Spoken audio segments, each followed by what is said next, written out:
Hey there, and welcome to my YouTube channel. In this video we are going to see how we can convert a sparse matrix into a data frame.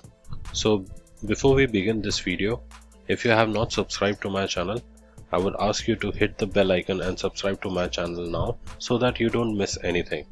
So let's begin with our video. A sparse matrix is a special case of a matrix in which the number of zero elements is much higher than the number of non-zero elements.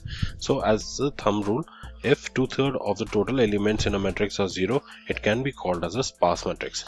Now moving on to the use case, say for example I have a data which is a categorical data, so it contains these 4 categorical variables. So if I apply any particular transformation, or for example one hot encoding, so it will change my data into a sparse matrix.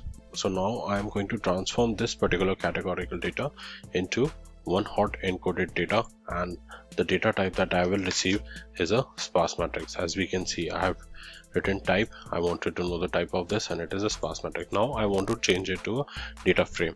Now how can I change it? So I will use the scipy sparse library. So I will import scipy sparse, and how I'm going to use it? I'm going to use it directly onto a data frame. So what I'm going to write is, I'm going to type the df transform is equals to vd data frame.